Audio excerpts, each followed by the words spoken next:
Estamos acá ya en la mesa con una de las personas que más gusto me da, por supuesto hablar, pero que más gusto me ha dado siempre ver en el escenario, ver en la pantalla, ver en la tele, una persona a la que quiero, a la que respeto, a la que admiro muchísimo, es Luis Brandoni. Luis Brandoni, que yo diría que es, lo voy a decir sin ningún empacho, un prócer contemporáneo, por más de un motivo.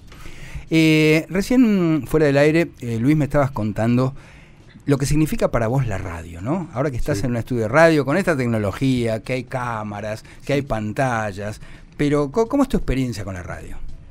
Es muy importante, para mí fue muy importante, porque yo lo que nunca entendí es por qué mis padres no hablaban con mis tías, con sus familias, de la pasión que yo tenía por la radio, porque yo escuchaba mucho radio, incluso, bueno, los programas de los radioteatros que tenían otro tema, pero en fin, para mí era la vida, yo me imaginaba todo, yo veía Vox por radio, ¿cómo podría decir? Digo, veía todo, veía el fútbol, pasaba todo por radio. Entonces la televisión, por supuesto, no existía.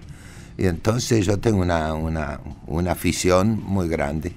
Y prueba de ello es que los coches que he tenido andaban a radio, no a motor. Sí, siempre me acompañó a la radio mucho, siempre mucho. Qué bueno. Y en los caminos ni hablar, ¿no? En las giras.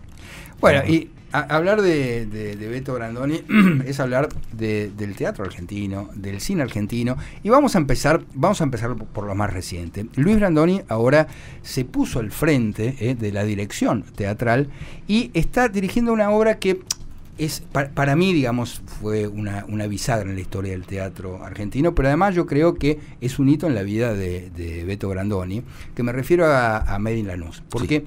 Vos tenés una relación muy antigua con esta obra, porque vos actuaste en la obra de teatro, nosotros. Claro, en la obra de teatro y en la película.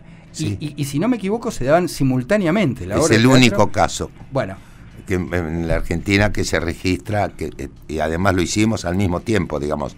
Por supuesto, primero estrenamos la obra teatral, a los 2 años se hizo la película, y coincidieron ambas en el cine y en el teatro. Por cierto, la versión teatral la sobrellevó, la sobrepasó a la película, estuvo, no sé, un montón de semanas, y nosotros seguimos. Así que para mí es una obra muy importante, lo fue en mi vida y lo es en la historia del Teatro Nacional. Creo que es una obra muy importante porque en aquel momento, hablo en 1986, se estrenó el 1 de enero de 1986 y el 4 de enero convinimos con Rottenberg que el año siguiente íbamos a hacer otra vez la temporada, la única obra que tuvo 2 temporadas seguidas en Mar del Plata.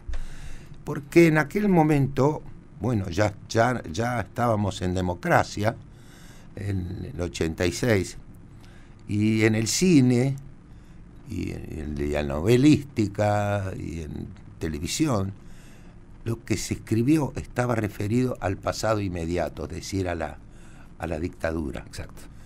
Nelly Fernández Tircornias adelantó e hizo una obra sobre el estado en que estaba la ciudadanía argentina, con todos los problemas que habían pasado.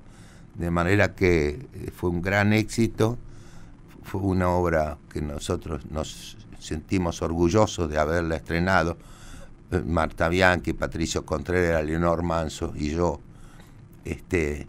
y ahora la están yendo a ver en esta nueva versión y estamos muy orgullosos de eso, porque es una gran obra. Me alegro de lo que acabas de decir, es una gran obra de teatro. Bueno, pero ¿qué significa para vos ahora estar como director de esa obra en la cual bueno, trabajaste? Porque yo hice 2 o 3 experiencias como director, con obras nacionales, por supuesto, que es lo que conozco. Y entonces, en este caso yo no lo propuse, lo propusieron los productores, la idea de montar nuevamente esto. Y creo que acertaron, porque esta obra por lo menos va a estar, este año va a estar en cartel todo el año, porque la reacción del público es algo muy importante, que incluso si tenés tiempo un día, andá a verla para ver, obvio, para ver y escuchar al público lo obvio, que le pasa. Obvio. Además, nosotros estamos advirtiéndole al público que la obra transcurre en Lanús en noviembre de 1985. Bien, ese es un dato importante. Sí. ¿Por qué? Porque mucha gente puede llegar a pensar que la obra está ambientada en la actualidad, porque viste que la Argentina es cíclica. Sí.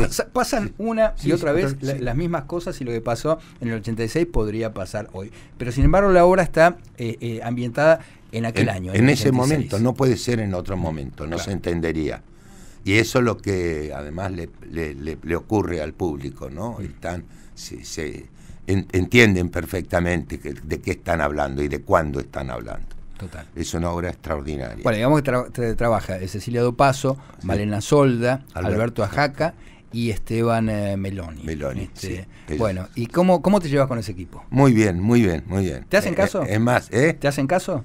Sí, algunos más que otros, pero no, además están muy contentos, y fue necesario estrenar para que ellos tomaran verdadera conciencia de lo que estaban haciendo, y eso se los transmitió el público.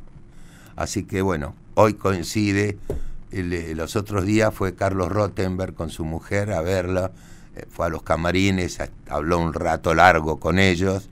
Para él, según sus propias declaraciones, en más de una oportunidad le preguntaron cuál fue el espectáculo que más le gustó. Hizo arriba de 250 producciones teatrales, y él invariablemente dice que es Madé en Lanús. Así que esta noche estamos invitados por Carlos Rottenberg a una cena para volver a cenar después de la función. ¿Y hay espectadores que fueron a verla en el 86 y ahora la ven de nuevo? Eso no lo sé. Lo que sé es que la gente sale profundamente conmovida. Claro. Profunda.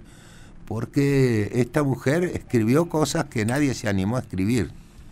Entre otras cosas, es la única obra de teatro argentina o serie de televisión que lo nombran a Raúl Alfonsín.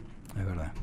La única. Es verdad, sí. De hecho, yo me acuerdo que vos te agarraste una amargura porque en esta película que se hizo, 1985, no se lo menciona, o no se lo muestra. No se lo muestra, que fue el gran protagonista. Yo fui crítico de esa película porque comete dos errores importantes. El primero es que no se lo ve a Raúl Alfonsín, que es el protagonista de una epopeya que dio vuelta al mundo, ¿no es cierto? Ya está. No solo eso, sino que además ignora un episodio trascendental, el que permite el juicio a las juntas, que es la CONADEP. No figura la CONADEP. Como el peronismo no formó la CONADEP, no figura en la película. Totalmente. Es imperdonable, ¿no? Es una omisión imperdonable. Sí. Y entonces él lo dijo, alguien se ofendió, pero bueno, a mí no me preocupa. No pueden hacerlo así, porque el juicio se hace porque hay acusaciones. Claro. La justicia militar no quiso juzgar a sus pares. Sí. Entonces se tuvo que formar una cámara especial con el atributo de Carlos País, que fue un hombre importantísimo, y de ahí la gente fue a contar lo que había pasado, y ellos fueron los que acusaron por razón por la cual se hace el juicio, semejante juicio. Y nosotros tenemos alguna responsabilidad, los papás tenemos alguna responsabilidad. Digo yo, porque eso no pasó en mi casa, por supuesto, pero bueno. No le contaron los padres a sus hijos lo que había sido el juicio a la Junta. Por eso iban los jóvenes y se quedaban asombrados de eso.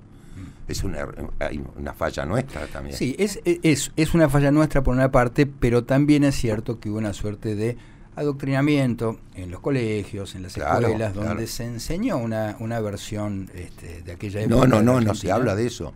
Bueno, tanto no se habla de eso que es un feriado. Claro. Que eso es un feriado. Total. ¿Cómo se va a hacer un feriado de la dictadura más sanguinaria que padeció la Argentina? Sí, además vos padeciste esa dictadura, vos te tuviste que Sí. ir del país. ¿Cómo recordás vos esa época? Pero me interesa conocer ya no solamente, digamos, tu visión como argentino, como ciudadano, sino como actor, porque debe ser muy duro para un actor y una persona, digamos, que encarna tan fuertemente el espíritu de lo nacional, de lo argentino. Vos pensás en Luis Brandoni y la verdad que es casi como un sinónimo. Un ícono argentino. Sí, totalmente, es verdad. ¿Cómo recordás esa Bueno, época? con dolor, lo recuerdo con un profundo dolor, porque yo me lo, ¿cómo se decía? En lenguaje vulgar, me lo palpitaba, de que en una de esas me iban a amenazar, y efectivamente, viene un día, yo estaba en mi casa enfermo, y vino un compañero y me dijo, te amenazaron. Bueno, lo tenía más o menos previsto. Pero la amenaza fue muy dura, fue muy cruel irse, dejar mi casa, una casa a la cual hacía muy pocos meses que estábamos viviendo. Nos llevamos a nuestras dos hijas, que tenían 6 y 10 años, Chiquitas. y padecieron todo eso. Y tengo también una deuda de gratitud con México, porque se portaron muy bien con nosotros, nos permitieron, no es fácil conseguir la oportunidad de trabajar en México. Nos consiguieron trabajo, pasamos muy bien, pero era imposible en mi vida. Pero ocurrió una cosa, que a los más o menos 2 meses del exilio, hubo elecciones en la Asociación de Actores. Hubo elecciones y yo pedí que si el propósito de la AAA era sacarme del medio, que por favor, si la Asamblea podía elegirme como candidato, y me eligió como candidato. Y nosotros le ganamos a 2 listas peronistas. Mirá. Un fantasma, digamos, yo era un Sí, especie de sí. fantasma. Así Sí, que sí. eso me sirvió para tomar la decisión de volver, cosa con la que no estaban de acuerdo mi esposa, mi familia y muchos de los que estaban allá, que lo vivieron con una especie de desazón, porque si no me pasaba, si yo volvía y no me pasaba nada, sentían que quedaban en falta. Claro. Ellos, y efectivamente la mayor parte del exilio eran peronistas, Claro. que tuvieron que exiliarse y tardaron 10 años para volver, no 10 meses, yo Sí, sí. tardé 10 meses. Sí, sí. Ellos tardaron 10 años. ¿Y sabés por qué volvieron? ¿Por qué? Porque ganó Raúl Alfonsín Claro. las elecciones. Obviamente, Claro. obviamente. ¿Cómo es tu recuerdo de Alfonsín? ¿Vos tuviste trato? ¿Vos tuviste trato con Alfonsín? Mucho, ¿Cuál tuve es mucho trato. tu recuerdo? Tengo el mejor recuerdo de ese hombre, el mejor recuerdo, porque él me designó. Yo había estado en la lista negra durante la dictadura y no pude trabajar en ningún canal, no pude hacer cine, no pude hacer radio, no pude hacer diarios privados, no se nos podía hacer entrevistas, nada. Podíamos trabajar en forma privada en los teatros, y la gente nos acompañó en ese sentido, pudimos vivir. Pero ¿qué me decías que de Alfonsín? Alfonsín me otorgó una posibilidad de ser su asesor en el área cultural, cosa que, bueno, yo agradecí, pero yo estaba preocupado porque yo lo que quería era trabajar y no quise vivir la incómoda situación de estar contratado por el Estado y al mismo tiempo trabajar como actor. Lo que yo quería era trabajar como actor. Claro. Entonces, lo que arreglamos es que yo fui el asesor durante todo el mandato de Alfonsín en forma ad honorem. Yo no cobré. Eso es lo que me permitió volver a ejercer mi oficio. De modo que la vida me regaló la amistad con el doctor Alfonsín.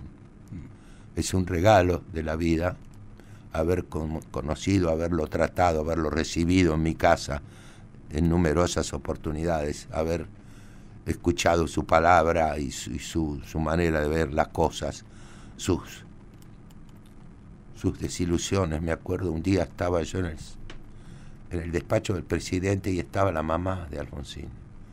La mamá, y en un momento de la conversación dijo, no, está preocupada por la huelga de mañana, pero no va a hacer nada, mamá. Y me guiñó el ojo como diciendo, me guiñó el ojo como diciendo, no le demos importancia. 14 paros generales Tremendo, le hicieron. Tremendo. Nos permitimos todos los lujos posibles. Todos. Nos permitimos, por ejemplo, que muchos negocios privados hicieran paro con las huelgas de la CGT. No tenían nada que ver. Y nos dimos todos los gustos en ese sentido, ¿no? Por eso, el día que se fue, la despedida fue descomunal, porque no la organizó nadie.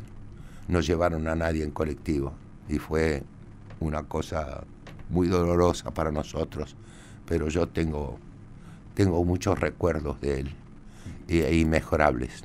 Era un hombre de bien, era un hombre intachable, es un hombre que me causó gracia. Hoy leí en la tapa del diario que el último presidente se ha ganado la recompensa de 7 millones de pesos por mes, o sea que de jubilación. Estábamos hablando de eso al 7 principio. millones de pesos Por mes. No sé cuánto cobraría el doctor Alfonsín, pero seguramente eso no lo cobraría. Y cuando dejó la presidencia, tuvo más de 50 días sin irse del país por las dudas si lo citaban por alguna razón. No lo citó a ninguna de las personas que ocuparon el Poder Ejecutivo, no fueron citadas por la justicia. Ninguno. Ahora, vos sabés que lo que me asombra además de esto que decís es el descaro, ¿no? Porque vos lo mencionabas a este personaje, lo voy a decir con todas las letras, este personaje nefasto que es Alberto Fernández, sí, que no tuvo ningún empacho ni ningún pudor en él mismo iniciar el trámite para cobrar esa jubilación de privilegio de $7.000, siendo todavía presidente. Siendo presidente, él 7 mismo millones inició, de dólares. 7 millones de pesos. $7.000. $7.000, claro. Exactamente, claro. mensuales. No tuvo ningún empacho en ser él mismo, digamos, iniciar el trámite cuando él era presidente. Ahora, lo que uno se pregunta, empezó el trámite cuando era... Sí, cuando todavía era presidente de la Nación. Y este gobierno le autorizó en tiempo récord, además, cobrar ese sueldo. Se supone que venía a pelear contra la casta, sí. y uno se encuentra con estas cosas. Ahora vamos a venir a la actualidad. Pero yo lo que me preguntaba es ¿qué pasó en la Argentina? ¿Qué nos pasó a nosotros para pasar de un Alfonsín a un Alberto Fernández? ¿Qué pasó en el medio? No sé qué pasó, pero yo que he hecho muchos autores argentinos, muchos, uno de ellos fue Carlos Grotiza. Los autores tienen una especie de olfato curioso, singular, y a veces dicen cosas que a uno lo sorprende. Después ya había asumido el doctor Alfonsín la presidencia y él estrenó una obra que se llamaba El Frac Rojo. Y había una escena en que se encontraban dos amigos y teniendo una conversación, qué sé yo, cuando dice, bueno, ¿qué tal? Y vos, entonces, vos, bien, acá estamos. Y dice, ¿y vos qué tal? Dice, mira, la verdad no me puedo quejar. Y el otro le dice, ¿por qué no? Si estamos en democracia. Claro, totalmente. Esto es lo que pasó. Totalmente. Esto es lo que pasó. Y después, porque la gente no debe poder recordar de lo que significó el final de la censura en el país. Claro. El doctor Alfonsín, antes de cumplir 2 meses como presidente, eliminó la censura del país, haciendo desaparecer el ente de calificación cinematográfica que tenía un edificio, que era la censura, ¿sí? ¿no? Con el pretexto de que era para cuidar a la minoría. Mentira. Me parece interesante lo que decís, porque esta radio la escucha mucha gente joven y a veces cuesta mostrarles y hacerle entender que la censura convivía con nosotros todo el tiempo, digamos. Había un organismo que efectivamente miraba todas las películas que se daban, miraba absolutamente todo lo que se iba a emitir, y en el caso de las películas se cortaban, es decir, literalmente con tijeras, se cortaban y se empalmaban. Entonces vos ibas al cine y veías los saltos, que de repente veías una mancha blanca y ya sabías que esa parte estaba cortada. Pero digo, y además la censura no es solamente en el cine, la censura era también en los salones de pintura, la censura estaba en todas partes, en los libros. Pero además estaba naturalizada, era esperable que si vos ibas a hacer una película... Entonces lo que no puedo entender es cómo hasta ahora, sabiendo cuándo fue que el presidente la transformó en ley eso, porque fue al Congreso y fue aceptado con una ley, no se festeja el Día de la Libertad de Expresión. Totalmente. ¿Cómo no se festeja el Día de la Libertad? Porque fuimos muchas marchas, a muchas cosas, muchas solicitadas, muchas cosas pidiendo la libertad de expresión y que no iba a hacerle mal a nadie, pero no lo apoyan. No sé quiénes no lo apoyan, pero me lo temo que no lo apoyan. A mí me encanta hablar con Beto porque pasás de la política al teatro, pero te hace ver, digamos, que son parte de lo mismo, digamos, que es inescindible, digamos, la política, el arte, las manifestaciones artísticas, el teatro. Porque viste que ahora se dice, bueno, no hablemos de política, hablemos de... Bueno, es imposible. Es imposible porque además había otro elemento que yo recuerdo, que no se podía hablar de política. Los actores, los músicos célebres, los deportistas no podían hablar de política porque se decía que ellos se deben a su público. Claro. En realidad no se podía hablar de política por las dudas, si no era peronista, que no tuviera difusión. Pero esto era todo. Y en ese sentido hemos avanzado, porque a algunos nos costó un poco más, pero hemos avanzado y hemos podido hacer una cosa porque somos ciudadanos. Digo, si me exceptuaran de pagar impuestos, yo en todo caso voy a hacer un objeto favorable, pero no es así. Pero ¿qué pasó? Bueno, pasó lo que tuvimos que tolerar. Pasó en que nos hemos acostumbrado a que las cosas eran así. Bueno, claro, a veces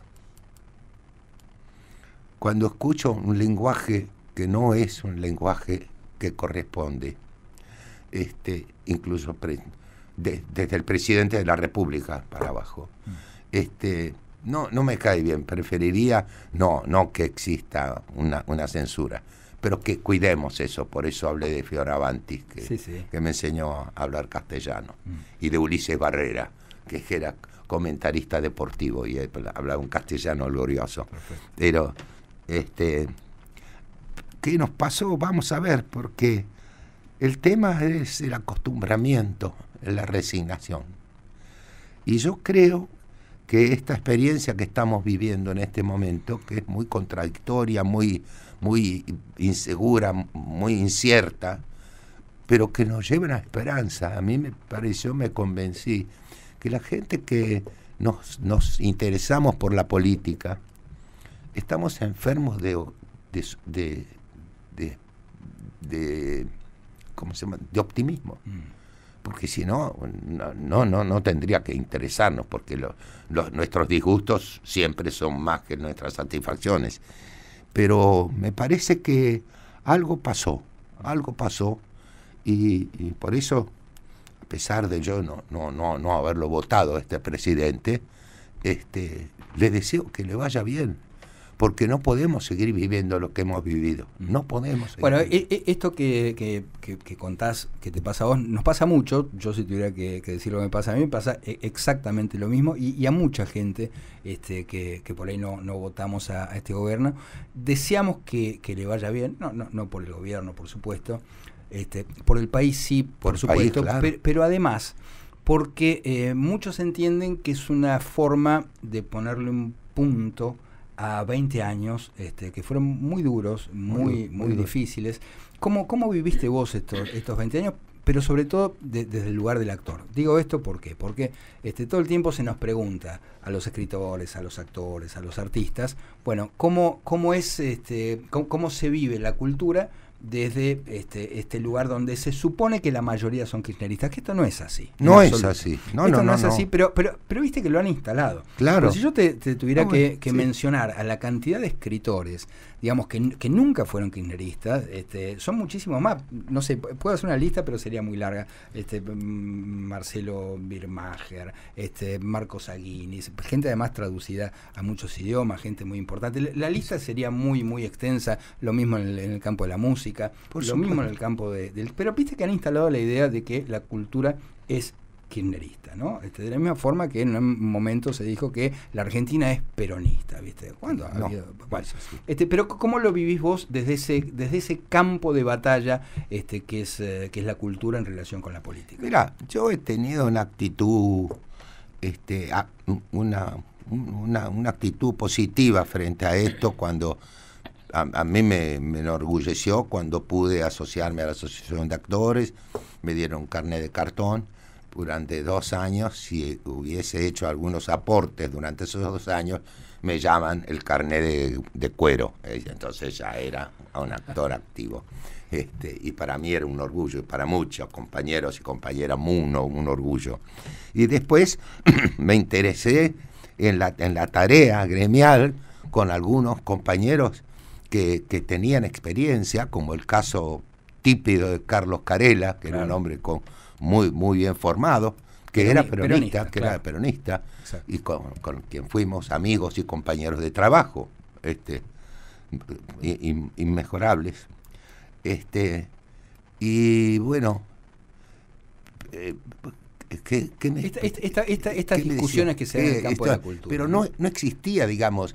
Nosotros, la Asociación Argentina de Actores, tiene una masa, por decirlo de alguna manera, de gente muy distinta, muy diversa, y por supuesto se expresaba en las comisiones, donde había gente de todos los partidos que pensábamos distinto, y por supuesto no solo no nos dividíamos, sino al contrario, la responsabilidad de hacerlo en forma ad honorem durante casi 100 años, es uno de los sindicatos de actores más antiguos del mundo, creo que es el tercero.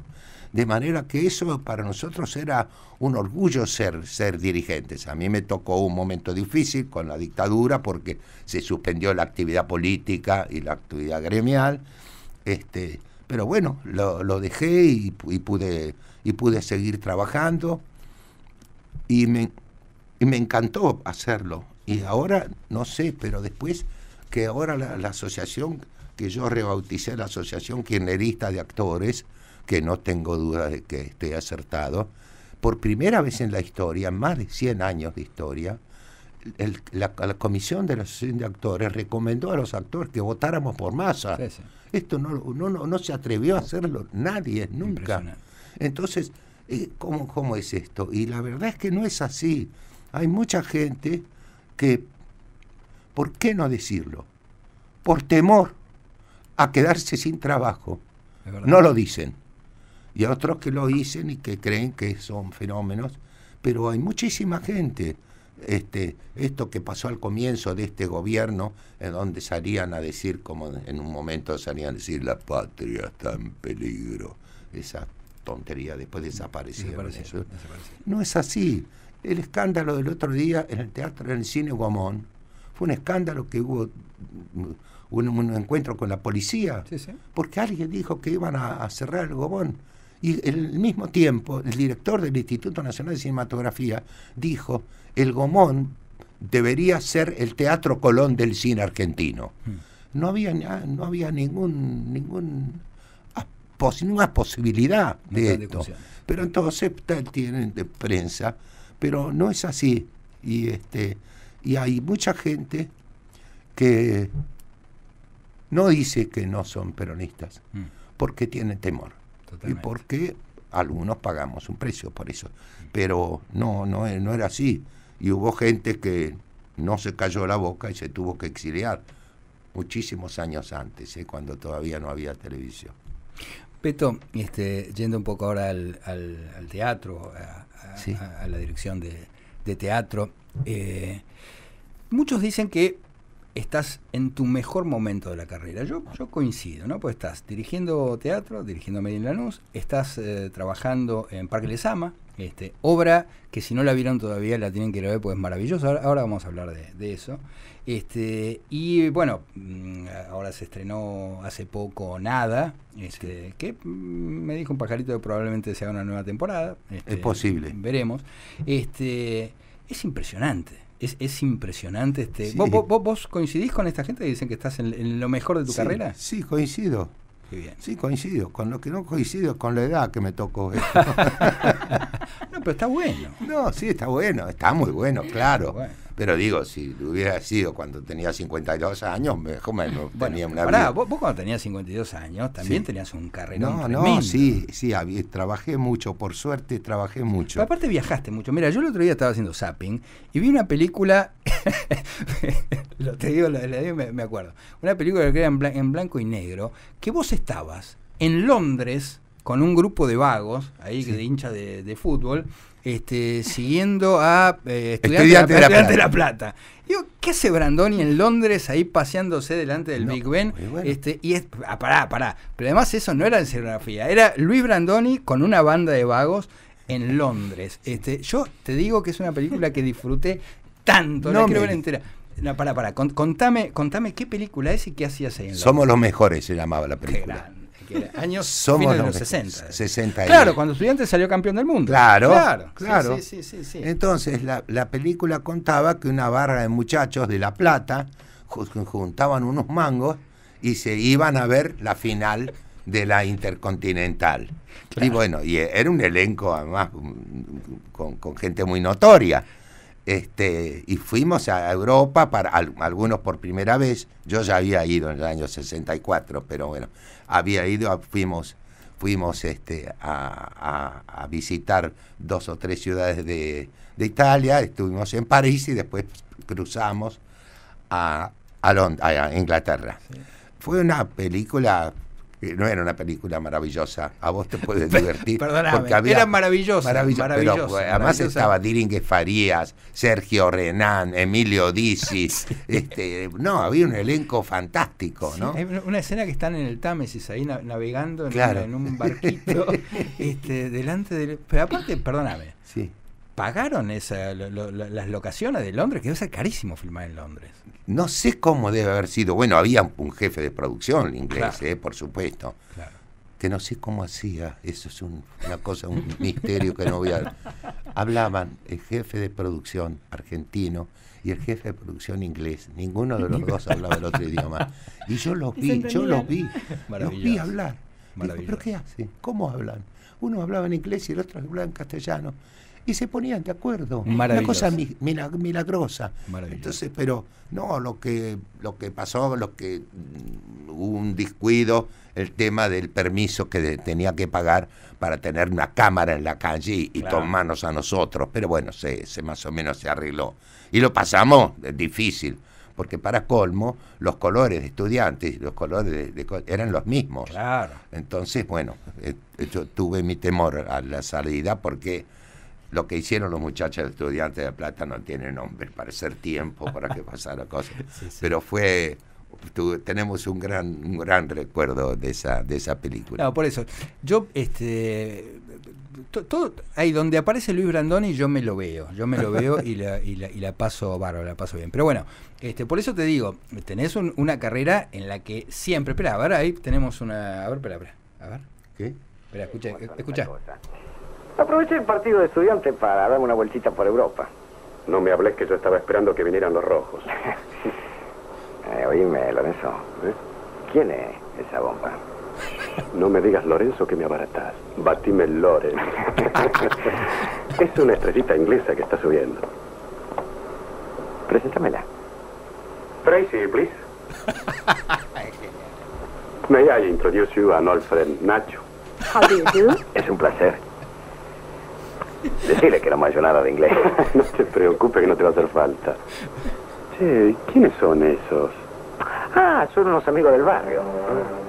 Bueno, ¿Qué me contás? ahí va. Esa es la escena del barquito. Es la escena del barquito de que están paseando por el Támesis. Maravilloso, maravilloso. Bueno, te decía, siempre que te veo ahí en alguna película, pero por eso decíamos al principio que vos sos un poco un ícono de la Argentina, porque además atravesaste toda la historia de la Argentina, y ver toda tu filmografía es un poco recorrer la historia del cine argentino. Pero por eso digo, siendo que tuviste esa tremenda carrera, que ahora estés pasando tu mejor momento, me parece maravilloso. Sí, sí, es curioso, sí. Sí, porque sobre todo actores de mi edad en general no hacen protagónicos. No. Y las obras emblemáticas que hiciste en televisión también, las series. Claro, que sí. todo sí. el mundo las recuerda con un cariño. Algunas sí. Busca Vida, Sí. Mi Cuñado, ese tipo de cosas así que fueron Total, exitosas. que ahí tengo el recuerdo de estar vos paseando una Harley Davidson con Sidecar, con Ricardo Darín en una moto. Sí. Estás, Sí, es verdad. Y después vi otra película tuya que también, yo soy un enfermo de las motos, a mí me gusta ¿Sí? la moto, y yo tengo una Harley Davidson con el Sidecar igual a esa. No me digas. Sí, un día te voy a sacar el Sidecar. Sí. Y después te vi también en otra película que hacías de patotero motorizado, que eras un muchacho rudo, que estabas ahí con una patota de tipos que andaban en Harley, y se agarraban a trompadas en los bares, en los pubs. Bueno, hice de todo. Una cosa. Mira con cara Yo como hice diciendo, eso. ¿es verdad? Yo hice eso, sí. Bueno, pero ahora estás haciendo precisamente, lo decíamos hace un rato, Parque Lezama, una obra hermosísima, que es para verla más de una vez. Contanos un poco cómo es esa experiencia, que ya llevan un montón de... Llevamos mucho, estrenamos en el 2013, sin continuidad porque después tuvimos la pandemia, todo esto, pero bueno, llevamos un poco más de 1.200 funciones. Ahora estamos haciendo 2 funciones semanales. Con Eduardo Blanco. Con Eduardo Blanco, por supuesto, y estamos haciendo miércoles y jueves en los próximos 2 meses. La expectativa que tenemos es que, porque esto un día se va a terminar, y si se termina para siempre. Entonces la única manera de no terminar para siempre es filmarla.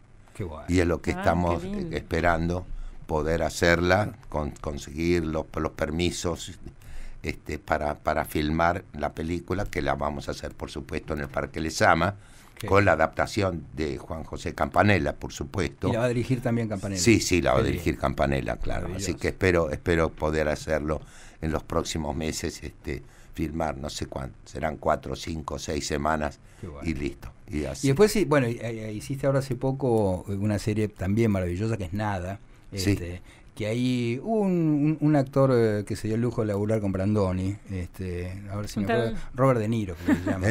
Hubo un actor que se dio el lujo de laburar con vos, Robert De Niro. De Niro, sí, llama, ¿no? De Niro. Bueno, qué maravilloso, qué maravillosa la serie, maravilloso tu papel, bastante parecido a vos, te digo, el personaje. Bueno, ¿cómo fue esa experiencia? No, la experiencia fue muy dichosa, porque un día cenábamos con Guillermo Francella y los 2 directores, Mariano Con y Gastón Duprat, y estaban hablando de la serie que iba a hacer él. Y entonces dijimos, y habíamos hablado de lo que íbamos a hacer nosotros. Entonces quedamos en que yo iba a hacer un capítulo de la serie que iba a hacer Guillermo Francella, y él iba a hacer un capítulo en la que iba a ser yo, y así fue después. De manera que coincidimos en estas 2 cosas. Y en el caso de Nada, que era un título que a mí no me gustaba, debo reconocer mi error. Gran título. No, sí, claro. Y no sé, por las charlas que hemos tenido, se enteraron que yo tenía una cierta relación con Bobby De Niro, gracias a Lito Cruz. Mira. Que fue a Estados Unidos, vio una obra que le gustó mucho. Cuando volvió acá, compró los derechos y la montó y la estrenó. Y se lo contó a De Niro, que iba a estrenar la obra. Mira, ¿eso cuándo y fue? este muchacho, hace ya muchos años, y este muchacho se apareció acá el día del estreno con un amigo. Y ahí nació una amistad que se dio cuando él iba o volvía a Buenos Aires de una filmación, ahí nos conocimos, nos tratamos varias veces nos hemos tratado, hasta que un día me tocó a mí ir a Nueva York a filmar el comienzo de Made in Argentina. Claro. Y ahí íbamos a trabajar con un actor norteamericano muy muy conocido. Eso en los 80s. En el 86. 86. En el 87. Porque primero hicimos la obra Made in Lanús. Sí. Y bueno, ensayé en la habitación del hotel con este señor, con mis dificultades con el inglés que ni te las cuento. Y él se fue porque no vivía en Nueva York, se fue a comer. Bueno, y fue al restaurante de Niro. Claro. Y entonces De Niro le preguntó: ¿qué haces acá? ¿Por qué estás en Nueva York? Dijo: no, voy a hacer una participación en una película argentina. ¿Película argentina? ¿Y con quién? Dice: yo no sé, lo único que vi es un tal Brandoni. ¿Brandoni? Decile que me llame. Estábamos en vísperas de la Nochebuena. Mirá. Y entonces parece ser que este muchacho, bueno, dijo: ¿qué pasó? Y a la mañana siguiente este muchacho llegó a la filmación y dijo: dice De Niro que lo llames. Y lo hice llamar por alguien que hablaba inglés. ¿Y de qué se trataba? Que él me invitaba a su casa. Sin conocerte. A pasar, no, ya nos conocíamos. No, sí, Claro. ya se conocían. A pasar la Nochebuena. Claro. Qué maravilla. Típico de una familia italiana. Claro, ese bueno, es el punto. Sí, sí, entonces ahí fui con mi ex esposa, con Marta Bianchi, una de mis hijas, y pasamos en su casa la Nochebuena. Al otro día estuvimos en su casa y ahí se afianzó más la amistad. Después estuvo en Punta del Este conmigo. Bueno, él habla italiano. Él habla un poco de italiano, sí. yo hablo un poco de italiano. Claro. Y no sé cómo hacemos, pero nos entendemos, te aseguro. Totalmente. Que no sé cómo hacemos. Pero Y mucha mano. Los gestos son muy... Esa cosa que tiene la amistad que muchas veces trasciende el idioma. Claro, nosotros hablamos de la profesión. ¿Viste? Un día estábamos hablando ¿con qué hablaríamos? ¿Qué sé yo? Y me dice: no, por eso yo dije que no, me dice De Niro. Le dijiste que no, ¿qué? No, porque me ofrecieron una película para ser de Gardel.